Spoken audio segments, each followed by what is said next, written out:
we cannot build something that is unsafe to operate. This is what it would have cost you to fix them. VR gives you superpowers, gives you all is the ability to teleport. Yeah, that was a game changer. We've got 150 headsets within the @ONE Alliance. How can a technology like VR help deliver clean drinking water? Let's find out.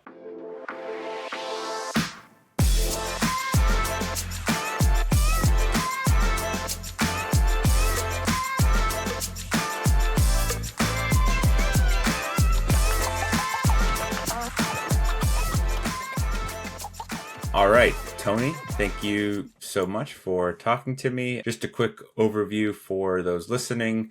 This is Tony Palmer from MWH UK, and today we'll be talking about the use of VR in the water treatment industry. So it's my pleasure to be speaking with you, Tony. I would love to hear more about you and your background. Okay, so I work for MWH Treatment in the UK. And they placed me within the Anglian Water @ONE Alliance, which is a JV, joint venture of partner companies that deliver capital projects for Anglian Water, who cover the eastern part of the UK, the largest water company by land area in the UK. What's your background? Have you always been working on water projects, Tony? I went through a couple of sectors actually on my journey. So, through oil and gas, and then I did a bit of petrochemical, and then I did some chemical. I've worked in the food industry, and it was around 25 years ago. I started in the water industry and the utilities industry. So since I've moved across, I've done a bit of water recycling, as we call it now, or wastewater as it used to be. I've done some cross-country pipelines with water and with high-pressure gas networks. And I'm now working in the clean water treatment, what we call non-infra. So there's infra, which is all the networks and pipelines out in the field and the road, and then non-infra, which is the treatment works, which is where I'm working now. I've always had an interest, even as when I was very young, an interest in how things are put together and design. I mean, my parents are always telling people how I used to take all my toys apart and then put them together again. I always had that sort of inquisitive mind and that sort of creative aspect. For those listening, if they're not too familiar with water, how would you maybe summarize the type of infrastructure that you work on? What does it do? The infrastructure side is the distribution networks. Or on the sewage side, it's the collection networks and getting everything in or out of the treatment works. But then the non-infra side is the treatment works itself, whether it be a wastewater recycling works or a clean water treatment works.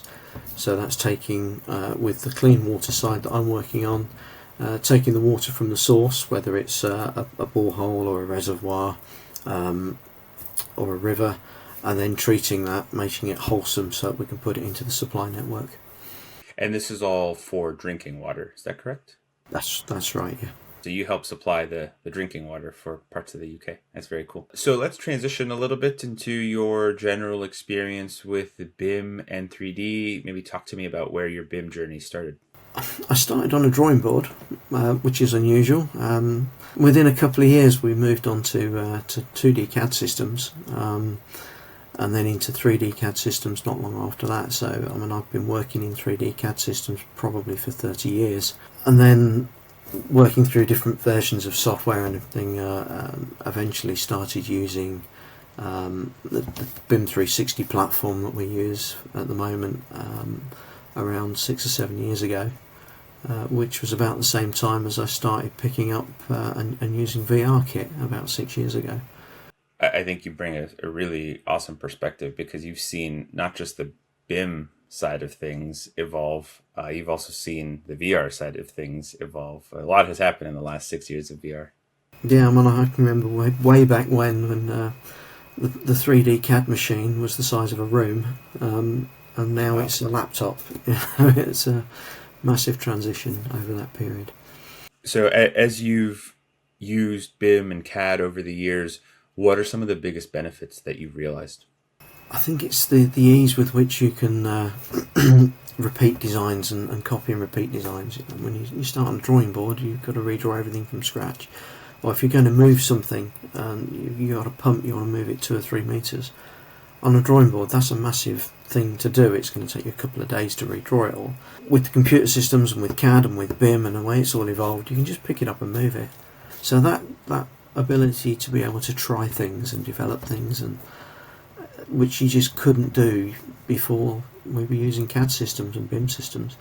And then moving into sort of the common data environments and stuff, it's the ability to share data and information. I can remember standing at the photocopier, the AO plan printer, running the drawings through, and then they get posted to site, and a week later they might receive them. Well, now we can get stuff to site in seconds, literally in seconds. That's made a massive difference to the speed at which we can respond and the speed at which we can provide information. Okay, so this is a good segue into talking about VR and your journey with it. How'd you try VR for the first time? We had a very old Oculus headset in the office, and they'd gone out to a developer that had turned one of our models into a VR experience. So having a try with that sort of gave you a little bit of a taste of it. But the technology then was running off a laptop, and it was laggy and could make you feel a bit queasy. So when we moved on from that, and At1 Alliance purchased what was then an HTC Vive headset with a laptop to drive it, and it sat in the corner of the office for 3 months with nobody really knowing what to do with it.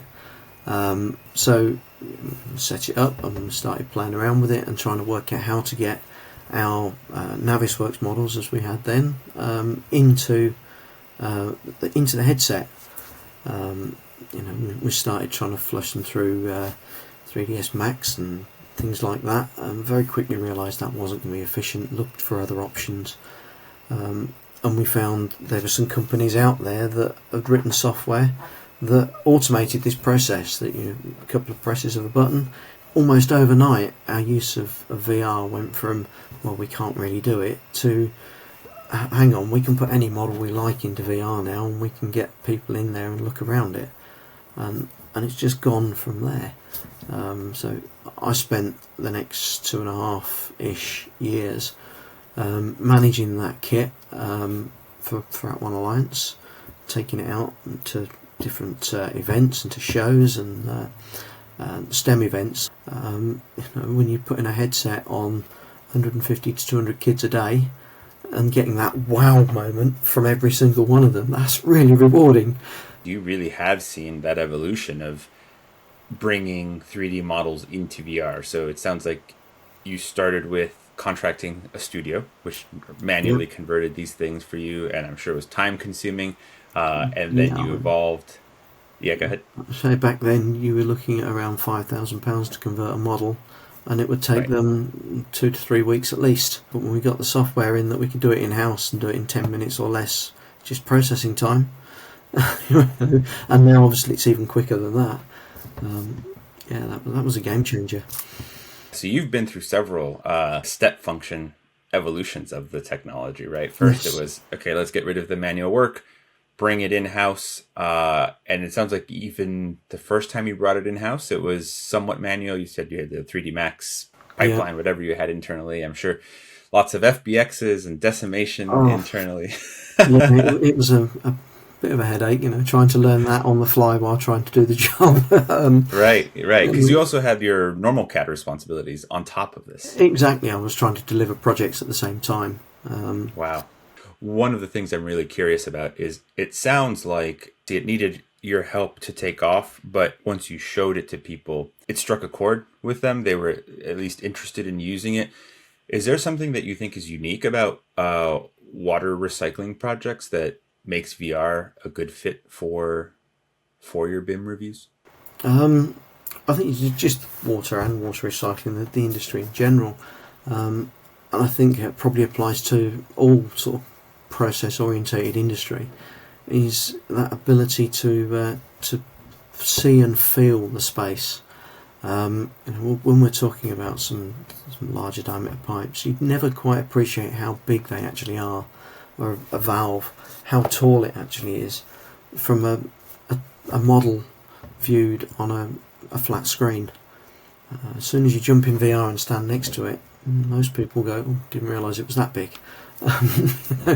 And that ability to understand the space and the size of everything is really, that's where the biggest advantage of VR has been, I think. So yourself, as someone working in CAD and who has been out to the site, I imagine you've developed a good intuition for, hey, here's what I have on screen, here's what I've modeled, and I've seen this on site. So I have a rough mapping of what I'm expecting. But is it other people who, can't really translate the 3D to real life in their head as much? Yeah, and it's just a skill that some people have and some people don't. Some people have that ability to visualise what they're seeing and imagine what it's actually going to be like, and some people don't. And there's no real way of predicting who does and who doesn't. You can have the technician sitting alongside me might not quite have that visualization, and Before VR, how were you reviewing sites with others, and maybe who were those others? Okay, we're using Navisworks, as I think many people do, as our tool to bring all the different bits of the model together. So we've got various packages used to model different aspects of the site, and then suppliers models that come in different formats and everything else. So putting it all together in Navisworks and then presenting that on a large screen, and then you can take the people through it, whether it be the engineers that are working on the design, or you then take your project management through it. You take your construction teams and construction managers, and then the site operations teams, and you take all of them through the design that you're producing, try and explain it to them, walk them around it, albeit on a flat screen. Mm-hmm. And so connecting the dots to what we were just talking about, it sounds like, because there are so many stakeholders who probably all have different interests and different levels of, I guess, 3D skills. Yeah. That's why that VR, to help them instantly see, hey, here's how big the valve is, or here's how large the pipe is so useful, because the people on the construction side maybe aren't thinking about it the same way as the engineers, who aren't thinking about it the same way as the operators. So would you say that pretty much VR is acting as that, like a universal translator, so that everyone's seeing the same thing regardless of their background with 3D? Yeah, I think that's right. Yeah. Interesting. And some people have stood next to a 400 diameter gate valve and know how big it is, and others haven't and have got no idea. So when you stand next to it virtually, you just know. That knowing, that understanding of the site. Why is that so important? It's around access and operability mostly, and then access for construction and assembly, and that's the biggest thing that we get out of it, is understanding whether there's something there that can't quite be reached, and can we modify it and make it reachable, and is there sufficient access and space in a particular area to assemble and everything that needs to be assembled there, or to bring through the kit that needs to pass through that particular gap. And we can tell them on a 2D screen, look, that will fit, but until you show them properly, there's always a little bit of a niggle and a bit of a doubt. So when we can show them properly and stand next to the valve that we're saying that's absolutely reachable, and prove it to them, or equally an operator could say, well, there's no way I'm going to reach that, and they can stand next to it and prove to us that he can't reach it, and then we can make those modifications to the design very early on. My assumption is the primary goal is to make sure that you're converting water efficiently, or recycling water efficiently, but then there's other priorities as well, like operability, probably safety. I guess how do you weigh these things throughout the design process, and how does VR help with that? Safety and operability are, for me at least, the number one aspects. If we don't produce something that is firstly safe to operate, actually possible to operate, then what are we doing? We cannot build something that is unsafe to operate. And so the VR helps you assess the safety? Yes, yeah.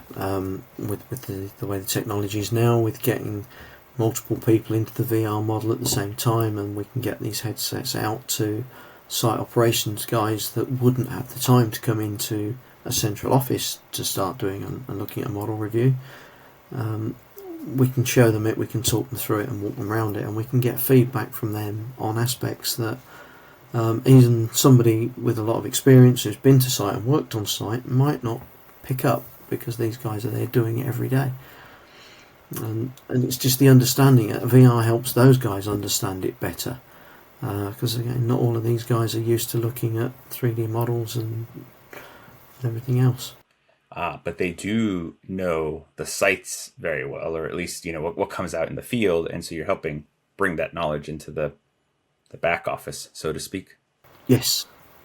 Yeah, so the more we can get operations involved during a design, for me, the better it is, getting that feedback, getting that information from them as to what they need, what they can do, what they can't do, what do they do every day and need regular access to, and what do they do once a year and aren't so worried about. That level of feedback and that level of information on a site-by-site, case-by-case basis is absolutely invaluable. Maybe people listening, you might not think about often that for a water site, that the end user is actually the operator, right? I think you might look at a water project and think, well, the end user is the person who receives the water output, the clean drinking water. But for that to happen, someone has to be running the facility, right? Yeah, that's it. Somebody has to go onto site and monitor it and make sure that they're largely automatic, but make sure that everything's running properly and maintain it and all of the good stuff that goes with that. For us, as the design team, they are our client. They are the people that we have to satisfy. If they're not happy with it and if they can't operate it, then we've done something wrong. You mentioned sometimes they can't come to the office. Why is that? Because they've got a day job to do as well as us. Their day job is operating and maintaining the site. And if they're going to take a whole day out of their schedule to travel from possibly from the east coast of the UK all the way across to Peterborough, that's a couple of hours journey, and then they'll spend a couple of hours and then drive all the way back again.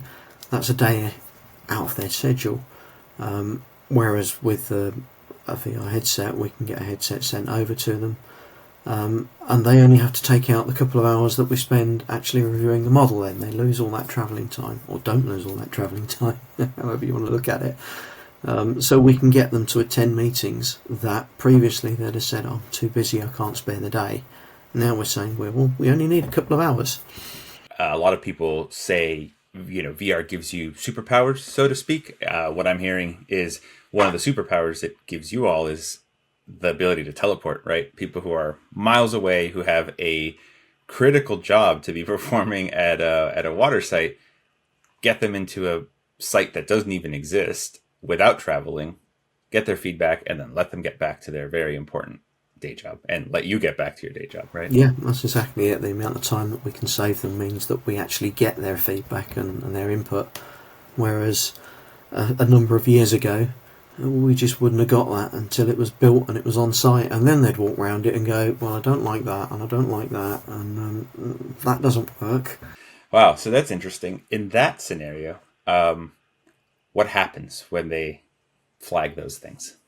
Well, in the old days, it was an expensive site fix, an expensive retrofit. Now we can identify them early, we can get them fixed. So you described to me what the review process looks like with Navisworks and the pre-VR setup. What does a VR review look like today for you and the MWH and @ONE team? Okay, we usually start with a Teams call. So we'll get everybody together. We will have representatives from design, sometimes from the project management and construction operations.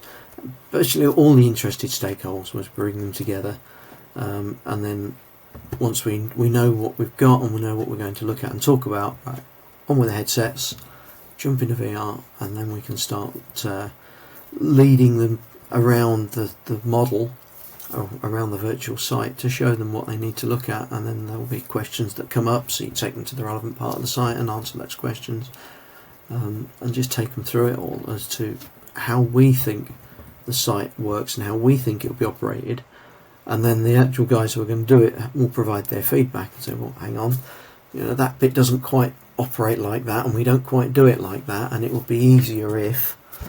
So we can take all that feedback then, and we can update the design and make any changes that are needed. And at that point, it's just design hours, and there's no material cost. Back in the old days, when we walk around the constructed site, as I say, they find things that don't work, and then it's site modifications, which are a lot more expensive. Okay. And these days, I take it you're no longer using your Vive setup in a conference room? No, no. We've been on Quest 2 headsets since the Quest 2 was released, and I understand we have a couple of Quest 3s on trial at the moment. So we'll see what happens with those. Yeah, we've got, I think it was 150 headsets within the At1 Alliance, most of which are allocated to users now. There was a project comes online where VR is going to be advantageous.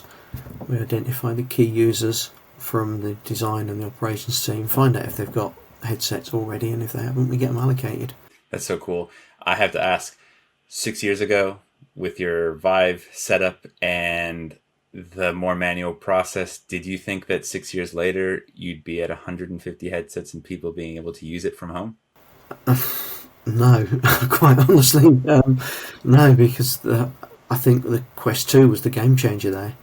Even the Quest 1, we could see there was some possibilities, but the Quest 2 was the game changer. And then what you guys have done with Resolve, with the software, and being able to get rid of the heavy gaming laptops that we used to use, really moved it on a lot, and it turned something, a setup that was, in the region of £2,000 per setup, by the time you bought the laptop and the headset and everything else, to a couple £100. When you're looking at 6 or 7 instead of 1 for the same money, that's massive. That's awesome to hear. You had started to briefly touch on, some of the impacts, some of the memorable types of issues that you found. So let's jump into that. What are some of the most memorable issues that you have identified in VR? One that really sticks in the mind is on a water treatment design that we had. We had some chemical injection into a pipeline, and because of the chemical it had to be contained in a cabinet kiosk. And we thought we'd done a good job of it. We'd got the kiosk big enough for all of the kit that was going in it and everything else. And we did a VR review with Ops. And as the operator walked up to the cabinet, the top of the cabinet was here, right at his eye level. And he sort of ducked.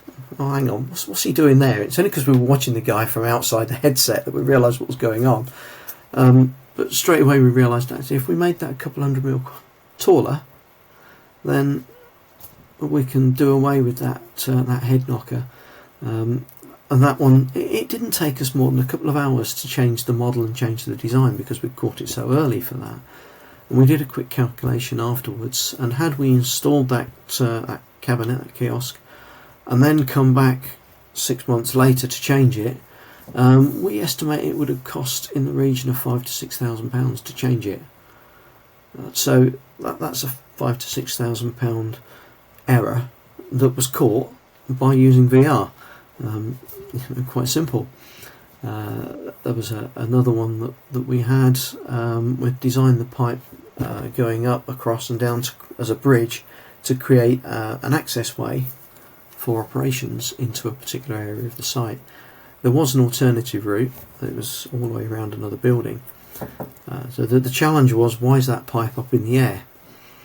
When we explained it to the operations and what our thought processes were, well, what is the alternative route? And because they could see all this in the VR kit, and we walked them virtually through the alternative route, and they said, well, we're only going to do that about twice a year. We're happy to have the walk, save the money, don't put the bridge in. So again, a big cost saving for a couple of hours design rework with feedback from operations. Wow, those are two incredible examples. So let's talk about the first one. So you find this head knocker. Why is it so important to fix? What if you leave it? Did you have to change it? Had we left it, every time the operations went into that kiosk, opened the doors, went into that kiosk, they're going to duck, possibly hit their head. Our operations guys aren't required to wear hard hats while in an operational site. They only have to wear them for certain tasks. So how many times do you think they're going to hit the head on that kiosk before they say, oh no, that's not acceptable, and they'll call us back under the warranty period and say, right, you've got to fix it? Not too many, I would guess, unless there's a cabinet that they'd be going into on a regular basis. By sticking about 200mm, about 8 inches on the height of the kiosk, well, now the guy can just go straight in. Unless he's exceptionally tall, not going to hit his head. That's incredible. And I think one of the things that I hear often as a objection to using VR is, well, I've got Navisworks, right? I've got my 3D model here already. But this sounds like one of those things that, sure, maybe you can find in Navisworks, but it is so incredibly obvious when someone's getting to that cabinet in VR. And like you said, you look at them and you think to yourself, why are they ducking, right? Like they're doing something with their body that's so intuitive that you then go and update the design. Yeah, exactly. Yeah, and we'd reviewed this and we'd looked at it in Navisworks, and more than one person had looked at it. Multiple people had looked at it, and they were, well, that looks okay. Yeah, that's big enough to contain the kit that's in it. And it's just that extra perspective. With this head clearance issue, yeah, I think some people might think, well, it's 5,000 to 6,000 pounds. That's not a big impact. But I have to imagine that you are working on lots of sites, and those small 5,000 to 6,000 pound issues add up, right? Exactly, yeah. And when you start, say, right, we want to put the project on VR, the project manager would say, what's it going to save me? I don't know. But at the end of the project, or the end of the review, when you can say, right, these are the issues we found, this is what it would have cost you to fix them had we not found them, then you can absolutely show the benefit. It needed that leap of faith. And the more we use the VR and the more we develop it and get more people involved with it and find more issues, the better track record we've got, and that leap of faith comes so much easier now than it did even 4 or 5 years ago. A lot of times, and I'm sure you've seen this throughout your career, and with BIM, with VR, people push back on the adoption of technology. You brought it up at the beginning. People are resistant to change. With VR, one of the most common objections I hear is, well, I can already review my 3D model on my PC or my tablet. Why do I need to put this headset on? Why do I need to mess up my hair? What's your response to that? How do you help disarm those types of objections? Usually, I just give it a go. and there's not many people I've come across that once they've put the headset on and given it a go, that they don't, now I get it. And that's the key, is just give it a go. Please just give it a go. Do you think as the footprint has increased, you have 150 headsets, there's also support from your colleagues as well who have now tried it, and there's word of mouth, or is it still an uphill battle even 150 headsets later? No, I think that there is a certain degree of word of mouth with people sharing their experience and explaining to their colleagues that haven't used the VR yet. And when their colleagues say, look, I've tried this, it was great, it worked for us, we found some issues and you need to try it, then they'll listen, and because the guy sitting next to them who's doing the same job is saying, you need to try this. And that does help. The more people that have tried it and the more people that are championing it and shouting about the benefits of it, the easier it becomes. So generally, what has been the feedback from your colleagues who are using the technology? Generally very positive. And there is that wow moment from people that have not used a headset before. Wow, I didn't think it would be like this, and wow, can I really understand this space? And that's the biggest bit for me, is that when somebody new puts a headset on, and that expression of surprise as to how much they can understand it and what they can see, because I don't think most of them are quite ready for what they see when they put the headset on. Yeah, we've got a project with some site operations guys that have been involved quite early on in the design, so they're used to looking at the site and the model that we've produced. And even those guys, when we first put them on the headset, wow. And what used to be really great when I was doing the events with children and schools and everything else, you get 100 to 150 wows per day, and that was just amazing. Yeah, so let's touch on that a little bit. Talk to me about the sounds like outreach work to students. Maybe what is that for, and how has VR helped with that? As at One and Anglian Water attend a number of STEM events, so that's promoting science, technology, engineering, mathematics, and careers in those fields to children, to students at various ages.